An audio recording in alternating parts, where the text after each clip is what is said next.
Olá, sejam todos bem-vindos à nossa disciplina de Psicofisiologia, na nossa aula inicial.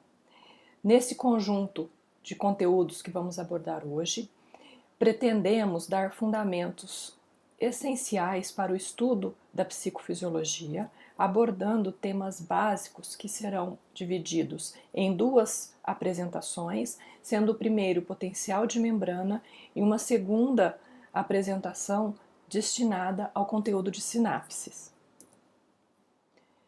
O objetivo geral desta aula será explicar o potencial de ação e o potencial de repouso, identificar os componentes das sinapses químicas e os tipos de contatos sinápticos, descrever o processo de transmissão sináptica e citar os principais neurotransmissores presentes no sistema nervoso. Na divisão que eu estou propondo para o nosso estudo, a parte inicial se dará para apresentar o nosso potencial de ação, ou seja, os mecanismos biológicos responsáveis pelo estabelecimento dos potenciais de membrana e os princípios que geram os potenciais de ação. Numa segunda etapa, iremos abordar as nossas sinapses químicas e elétricas, a transmissão sináptica e os principais neurotransmissores. Desta maneira, para nós iniciarmos a aula hoje, eu gostaria que nós pensássemos nessa frase. Como o nosso organismo percebe estímulos externos e reage de forma adequada? Vamos imaginar uma situação bastante simples, como o fato de nós estarmos caminhando e nos depararmos com um estímulo pontiagudo no chão, por exemplo, um prego. Quando nós tocamos esse estímulo pontiagudo, que pode causar dano tecidual, qual que é a resposta que nós emitimos?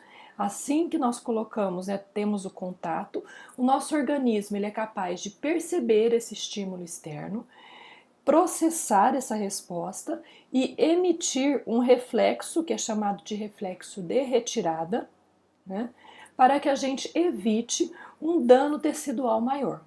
Essa resposta ela está representada de uma maneira simples, mas ela é uma resposta bastante complexa que exige não apenas a retirada do estímulo, como também toda uma ativação de equilíbrio para que a gente possa responder de maneira adequada. Desta forma, o sistema nervoso ele é capaz de coletar, distribuir, integrar essas informações e gerar uma resposta adequada para o nosso organismo. Para que a gente possa compreender a complexidade dos nossos comportamentos, é fundamental que nós tenhamos um conhecimento inicial das nossas unidades básicas. Então, nos próximos slides, nós vamos recuperar um conhecimento sobre a unidade básica do sistema nervoso central e periférico. Nós temos aqui, então, representado nesta primeira figura, a nossa unidade funcional básica, que é o nosso neurônio. O neurônio ele é composto, um neurônio tradicional, por um corpo celular, por onde emergem prolongamentos, que seriam os nossos dendritos, e o corpo celular também temos um axônio, que é um prolongamento maior, e este axônio é por onde vai levar então essa informação que foi captada do meio externo ou do meio interno.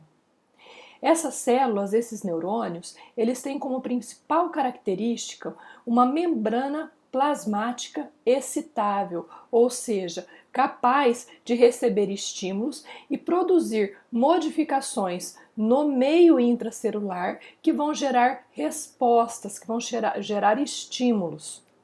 Para nós observarmos de uma maneira mais detalhada esta membrana excitável, que é a base da comunicação celular, nessa segunda figura nós podemos observar que a membrana plasmática ela é formada por uma bicamada lipídica que faz uma barreira para os íons e para os conteúdos intra e extracelular.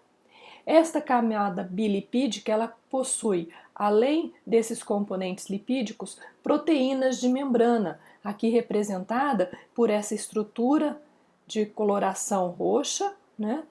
Essas proteínas de membrana, elas possuem diferentes funções. Dentre elas, uma das funções é formar um citoesqueleto celular, formando uma estrutura, ou essas proteínas podem atuar como enzimas, participando de diferentes processos metabólicos, os quais hoje nós vamos falar mais ao final da aula, e podem funcionar também como receptores, ou seja, essas proteínas podem ter sítios de ligação para moléculas e podem ocorrer alterações nessas proteínas, transformando elas, por exemplo, em alguns canais iônicos, permitindo aí a passagem de íons pelo meio intra e extracelular. Como nós estamos dizendo então sobre a nossa membrana excitável, nos próximos slides nós vamos tentar caracterizar um pouquinho quais são esses íons que existem no meio intra e no meio extracelular e como que essa membrana excitável, essa membrana bilipídica, ela funciona fazendo esta barreira para estes íons solúveis. Nessa figura, nós podemos ver de uma maneira representativa o nosso meio intracelular e o nosso meio extracelular divididos pela nossa camada de membrana plasmática bilipídica.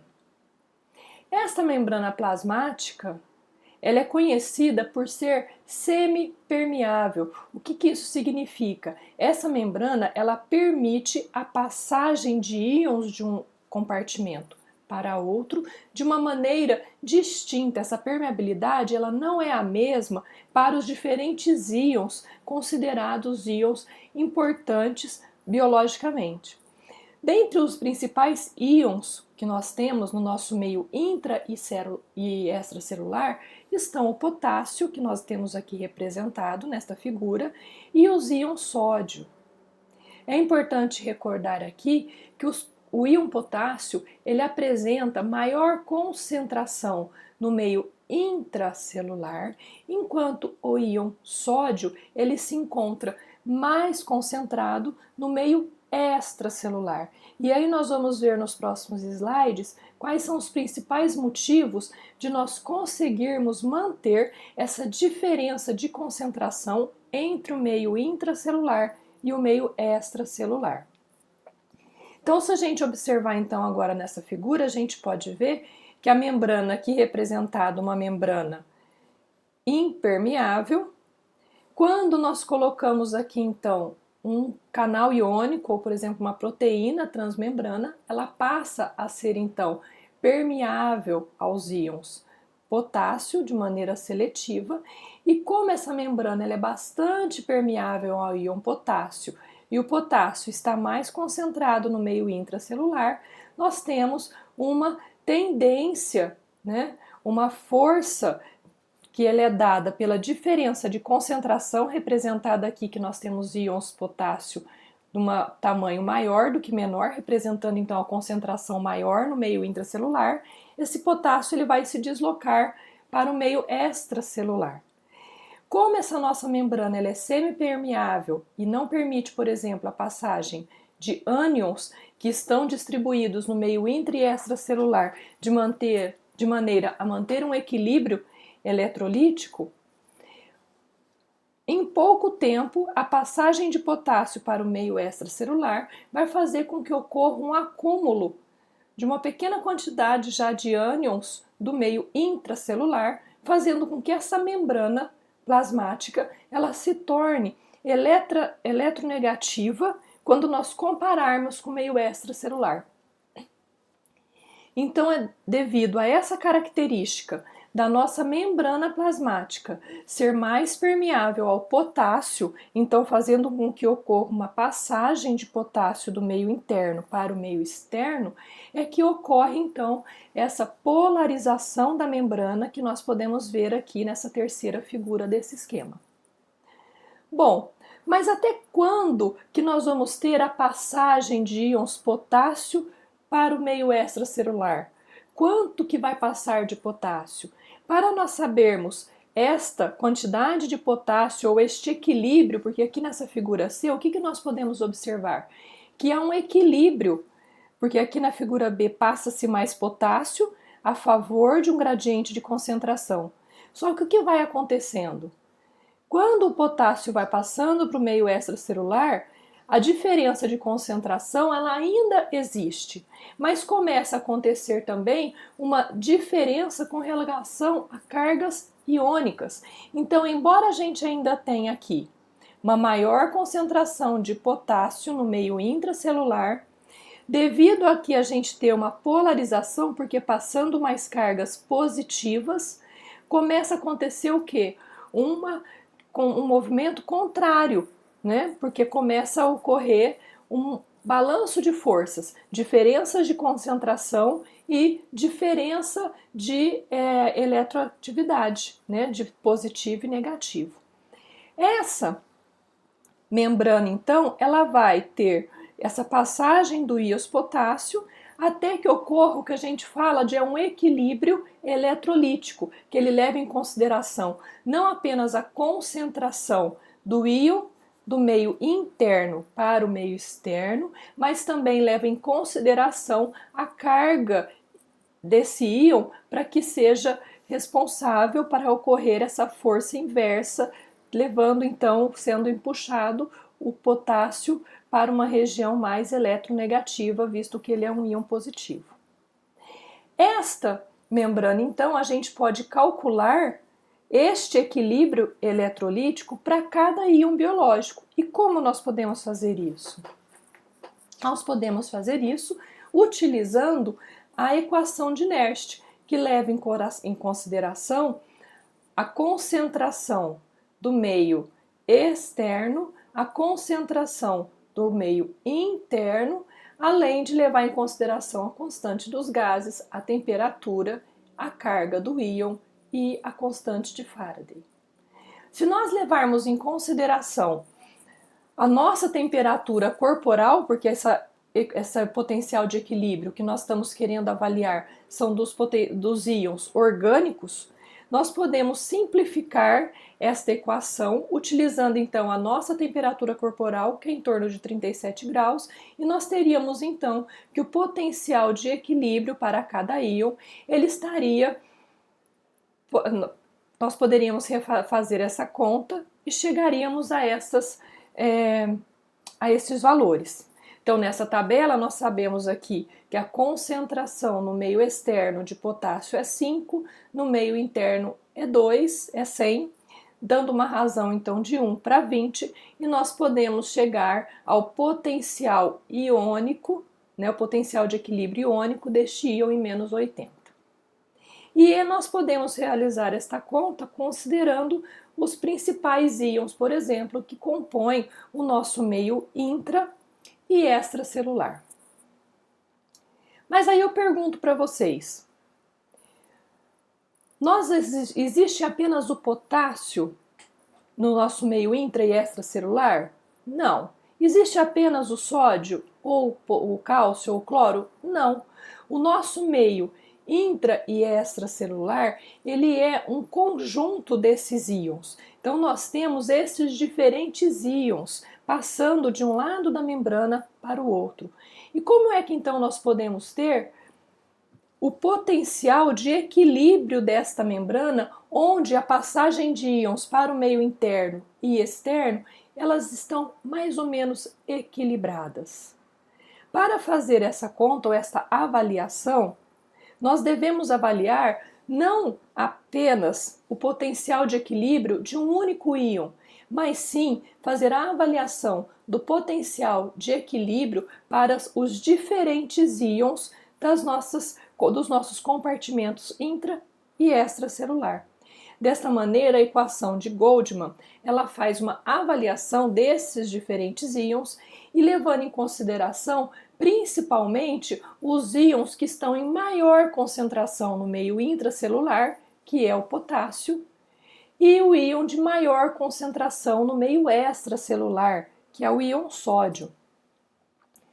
Considerando que a nossa membrana plasmática ela é 40 vezes mais permeável ao íon potássio do que ao íon sódio, nós podemos simplificar essa equação de Goldman utilizando apenas a razão de permeabilidade da membrana, substituindo esses valores, e nós podemos chegar aí a um potencial de equilíbrio dessa membrana celular em torno de menos 65 milivolts. Então, o que isso significa?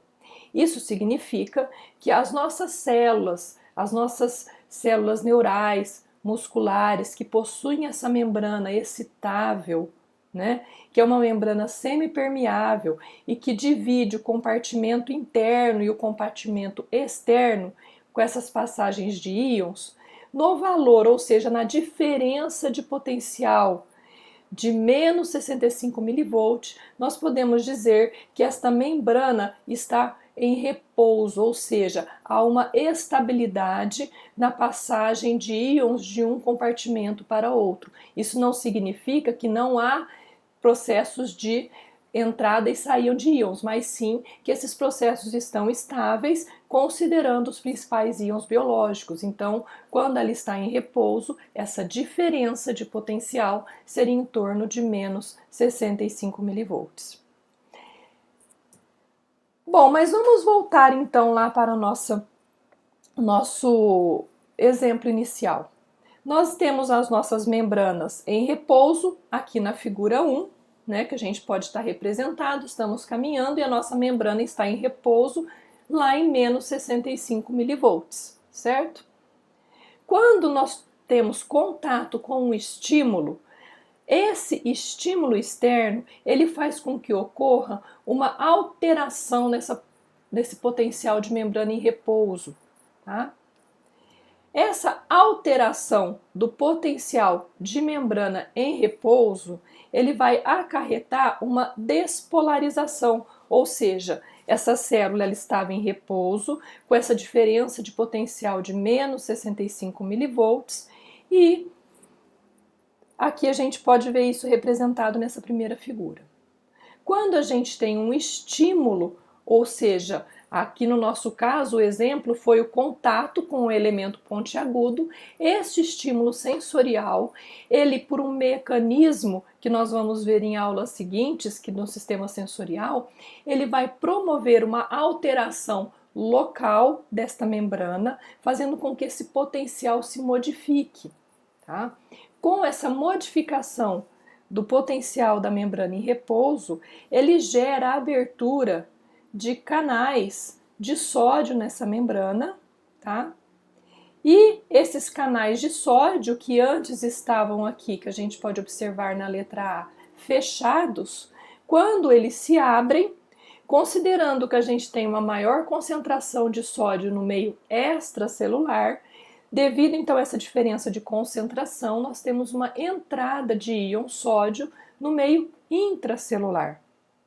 Então, fazendo uma conta bastante simples, se o nosso membrana em repouso, ela fica eletronegativa, ela fica em menos 65, aqui está representado em menos 80 milivolts, com a entrada de íons positivos, nós temos então um aumento deste potencial, desencadeando então o que a gente chama de um potencial de ação, gerou um estímulo elétrico. Então, a gente pode fazer uma similaridade com os nossos cabos elétricos.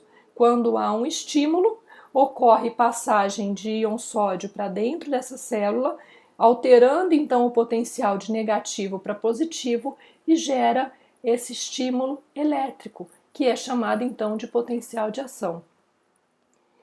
Mas por que esse potencial? Como que esse potencial acontece? Ele acontece para depois que acontece o estímulo, esses canais de sódio aqui representados, eles ficam abertos o tempo todo? Não, esses canais de sódio, que eles são abertos devido ao estímulo específico, eles são canais que nós chamamos de canais voltagem dependentes, ou seja, no potencial de membrana, quando está eletronegativo, esses canais estão fechados. Quando há uma alteração inicial que foi causada pelo estímulo, esses canais, então, a membrana se altera, essa polaridade, e eles se tornam ativos, permitindo a passagem de íon sódio. Entretanto, esses canais eles se abrem e fecham rapidamente, ou seja, entra uma grande quantidade de sódio no meio intracelular, mas esse canal se fecha. Neste momento, o que vai acontecer? A nossa membrana ela não é permeável ao potássio. A gente está vendo aqui o potássio, né? Ela é semipermeável. Quando entra o sódio, o meio intracelular ele se torna mais carregado positivamente. E essa força iônica, né, entrou o sódio, ela vai favorecer com que saia mais potássio, porque o potássio ele é mais concentrado no meio intracelular e é um íon positivo. Então nós vamos ter duas forças agora que vão empurrar o potássio para o meio extracelular, que é a força de concentração, mais concentrado no meio intracelular, e a força elétrica, porque agora aqui se tornou mais positivo, então o nosso potássio ele vai saindo para a célula. Essa saída de potássio, ela vai ser então responsável, tá saindo o íon positivo, por retornar a nossa membrana eletronegativa no meio intracelular. Então, nessa figura, nós podemos ver então que há um potencial de ação, que essa despolarização é pela entrada de sódio rapidamente, mas esses canais aqui representados, eles abrem e fecham rapidamente. Com essa abertura, o meio intracelular fica muito positivo, favorecendo o efluxo de potássio para o meio extracelular, já que a minha membrana ela é semipermeável.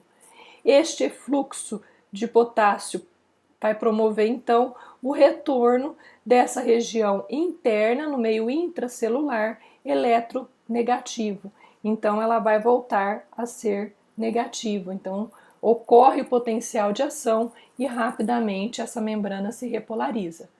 Se nós tivermos outro estímulo, um segundo estímulo, essa membrana repolarizada vai poder promover uma nova ativação. Tá? Vamos olhar um pouquinho mais estes canais de sódio. Esses canais de sódio que nós estamos aqui apresentando para vocês, que são os canais de sódio voltagem dependentes, eles foram motivo de estudo durante muitas décadas, porque a gente queria compreender o que estava acontecendo. Abre o canal de sódio e fecha, porque tem hora que ele está aberto, tem hora que ele está fechado. Nesse esquema que mostra aqui dos números 1 ao número 4, nós podemos apresentar de maneira bastante detalhada esses canais de sódio aqui na nossa membrana de camada bilipídica. Esses canais de sódio, que eles são chamados de voltagem dependente, é porque essa abertura ou não do canal depende da voltagem que está a membrana.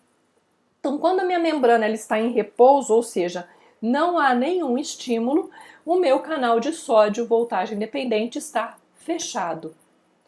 Quando acontece pequenas variações na minha membrana em repouso, então devido, por exemplo, àquele estímulo externo que eu coloquei para vocês no exemplo, este canal de sódio, ele modifica a sua forma e ele se torna aberto, permitindo a passagem de íon sódio. Entretanto, descobriu-se que este canal de sódio, quando ele está aberto e entra sódio, a membrana, o meio interno, ele fica mais positivo. Essa positividade faz com que novamente ocorra uma alteração morfológica neste canal e esse final dessa proteína ele oclui a entrada de íons, fazendo que não entre mais sódio nessa região. Então a gente fala que neste momento, quando a membrana está já positiva, porque já entrou sódio, este canal ele é inativado, impedindo a entrada de mais sódio. Neste momento, então, que ele está inativo, se a gente lembrar do slide anterior, o que a gente estava vendo? Está acontecendo a saída de íons potássio, a favor de um gradiente de concentração e um gradiente eletroquímico. A membrana ela se torna de novo, então, negativa, entra no potencial de repouso e o canal de sódio, então, ele passa ao seu modo inicial, que é um canal fechado, que pode sofrer nova ativação. Bom, então vamos começar a pensar como que esse potencial foi gerado e ele vai caminhar ao longo do neurônio. Então nós temos o estímulo acontecendo lá na terminação, nos dendritos, estimulando aquela célula, ocorrendo uma alteração local do potencial de membrana. Essa alteração local do potencial de membrana gera uma alteração naqueles canais de sódio voltagem dependentes que irá causar uma alteração nessa polaridade na membrana, gerando então um aumento de cargas positivas dentro dessa membrana. Essa alteração ela vai ocorrendo ao longo de toda a membrana desse meu neurônio, fazendo com que o potencial de ação ele caminhe para as regiões mais terminais desse axônio. E de que forma ela caminha? Esse potencial de ação ele se propaga ao longo do axônio e é extremamente importante esses canais de sódio que nós acabamos de dizer. Quando a minha membrana, então, ela vai despolarizar, meu canal de sódio está aberto. Só que imediatamente o que acontece? A membrana fica mais eletropositiva e o canal fica inativado. Mas a membrana que ainda não foi despolarizada, o canal de sódio ainda é funcional. Então, essa despolarização, ou seja, essa ativação contínua dos canais de sódio ocorre de maneira sequencial. Então, eles vão sendo ativados e inativados, ativados e inativados. E este mecanismo dos canais voltagem dependentes de sódio, que são ativados e inativados, ele é responsável por propagar o meu potencial de ação num único sentido, né? Porque se esse canal de sódio não fosse inativado, ou seja, não fosse aquela proteína não capaz de se tornar ativa, o nosso potencial de ação ele poderia não correr num único sentido, ele poderia despolarizar a membrana nos dois sentidos. Mas isso não acontece porque assim que ele se abre, ele depois fica inativado e só pode ativar os canais de sódio voltagem dependentes que vão na direção terminal do meu axônio, fazendo que o meu potencial de ação, ou seja, meu estímulo elétrico, como se fosse então meu cabo de eletricidade, caminha esse potencial de ação levando para outras regiões do meu sistema nervoso. Então, o que nós conseguimos repassar nesta aula inicial sobre a comunicação celular? Nós conseguimos recordar alguns aspectos de como o potencial de repouso da membrana se estabelece, devido então a essa membrana ser semipermeável ao potássio, e o potássio então passando para o meio extracelular torna o meio extracelular mais eletropositivo e o meio interno mais eletronegativo. Nós podemos fazer um cálculo do potencial de equilíbrio de cada íon, considerando a concentração interna, externa e a carga do íon. Mas nós temos que lembrar que os nossos meios, o nosso compartimento interno e externo, não existe um único íon. Nós temos um conjunto de íons biológicos. Os principais íons é o potássio e o sódio, então nós podemos avaliar ou calcular qual é o potencial de equilíbrio dessa minha membrana, utilizando então as concentrações de sódio e potássio. Nós conseguimos observar também que qualquer estímulo que altere este potencial de membrana, ele pode gerar a abertura de canais de sódio voltagem dependentes. A abertura desses canais de sódio voltagem dependentes vai fazer com que ocorra a passagem rápida de íon sódio para o meio intracelular, causando uma inversão da polaridade, ou seja, uma despolarização dessa membrana, gerando aí um sinal elétrico. E este sinal elétrico, que é o potencial de ação, ele caminha ao longo do meu neurônio, do meu axônio, chegando até a região terminal, para que esse estímulo seja passado para a nova célula, né? Nós vamos finalizar este pequeno tópico aqui e daremos continuidade na próxima apresentação sobre o tópico então de sinapse e como ocorre essa propagação do sinal do primeiro neurônio para o segundo. tá? Obrigada e até a próxima aula.